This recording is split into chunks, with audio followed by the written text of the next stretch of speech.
Hello friends, आपका बहुत बहुत स्वागत है सोनी म्यूज़िकल एकेडमी में। और आज मैं आपको बताने वाली हूँ रियाज से संबंधित कुछ महत्वपूर्ण बातें।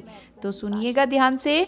रियाज करने की शुरुआत के लिए आप इस प्रकार से कोशिश करें। नंबर 1, संगीत सीखने का सबसे पहला पाठ और रियाज ओमकार का है। मतलब ओम यानी 30 मिनट सा के स्वर में ओम का लगातार अभ्यास करें। कितने दिनों तक? कम से कम 3 महीनों तक। आप रोज सुबह कम से कम 30 मिनट, 30 मिनट तो कम से कम आपको करना ही पड़ेगा। सा के स्वर में ओम कर अभ्यास करें लगातार। अगर आप और समय दे सकते हैं तो ओमकार का रियाज करने के बाद 5 मिनट आराम करके सरगम, आरोह, अवरोह का धीमी गति में 30 मिनट तक रियाज करें। जल्दबाजी बिल्कुल ना करें। सरगम का रियाज करते समय स्वर ठीक से लगाने का पूरा ध्यान रखें। अगर स्वर ठीक से नहीं लग रहा है तो बार बार कोशिश करें। संगीत अभ्यास में लगन की ज़रूरत होती है और शुरुआत में बहुत धीरज और इत्मीनान से काम लेना चाहिए। रियाज में खर्ज का रियाज सबसे अच्छा माना जाता है।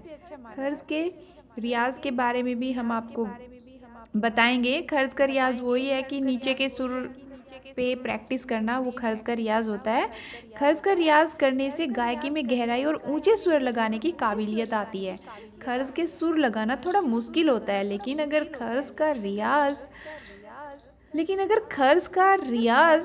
करने से अगर खर्ज का रियाज सुबह 5 से 6 बजे के बीच में किया जाए तो आसानी से हो जाता है। एक अच्छे गायक के लिए सारे सप्तकों में गा पाना महत्वपूर्ण है और ऐसा कर पाने के लिए खर्ज का रियाज ही एकमात्र अभ्यास है। इसे मन लगाकर कीजिए, रोज कीजिए और एक अनुशासन के साथ साधना की तरह करना चाहिए। संगीत को भगवान की देन माना जाता है और ऐसा सोचा जाता है कि जिस पे भगवान की कृपा होती है वही गा सकता है। तो ईश्वर ने सबको अपनी कर्मठता से अपने सपने साकार करने की शक्ति दी है। अगर आपका गला और आवाज़ साधारण भी है तो भी जबरदस्त रियाज करके आप अपनी आवाज़ न सिर्फ नई जान डाल सकते हैं बल्कि संगीत की बुलंदियों को छू सकते हैं। कई बार संगीत सीखते समय लोग पूछते हैं कि कितना रियाज करना पड़ेगा और कब तक। एक सच्चे संगीत सीखने वाले के लिए रियाज कभी ख़त्म नहीं होता और कितना भी रियाज ज़्यादा नहीं होता। कितना भी रियाज करो वो ज़्यादा नहीं होता। और ये बात मैं सिर्फ एक कहने की बात के लिए नहीं बोल रही हूँ। ये एक सदी दर से चली आ रही है सच्चाई है।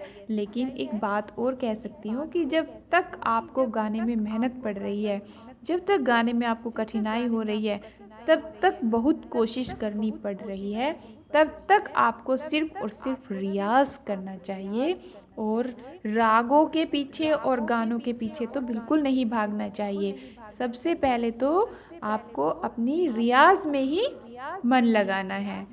रियाज के बाद बारी आएगी जब आपकी इन सुरों में अच्छे से पकड़ हो जाएगी, तो फिर आपकी बारी आएगी रागों के बारे में।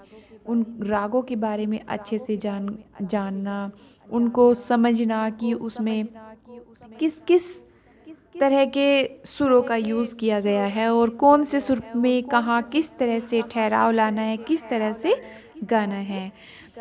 जब आपके सरगम, आरोह, अवरोह में सहजता आ जाए और स्वर के बारे में सोचने भर से ही एक बार में ही सही स्वर लगता हो बिना किसी सहायता के, तब आप समझिए कि आप संगीत के अगले चरण यानी रागों की दुनिया में कदम रख सकते हैं।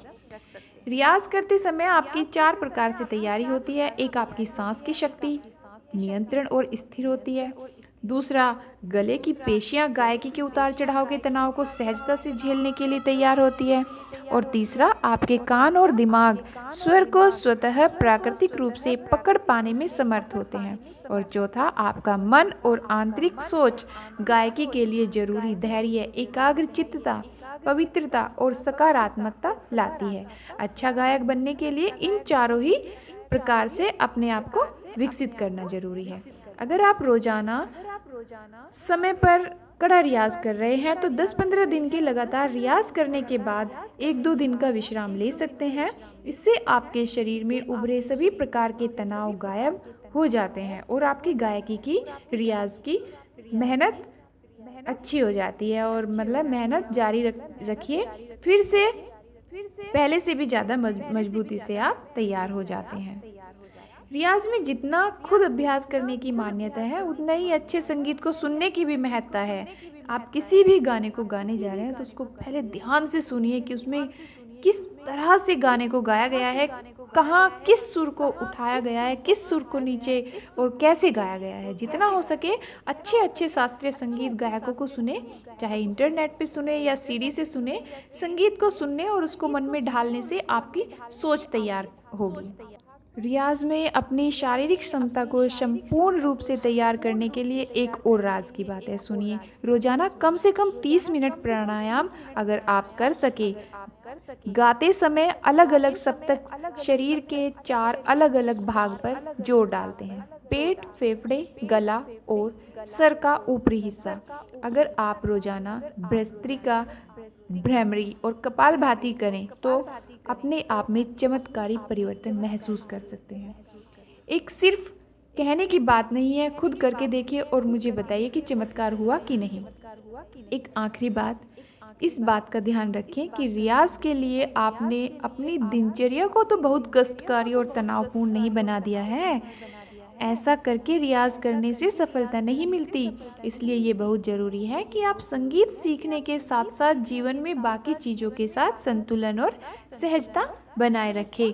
तो फ्रेंड्स, आपको रियाज के बारे में जो मैंने अभी ये बातें बताई, आपको कैसी लगी नीचे कमेंट बॉक्स में ज़रूर लिखें और लाइक कीजिए इस वीडियो को और मेरे चैनल को सब्सक्राइब करना बिल्कुल ना भूलें।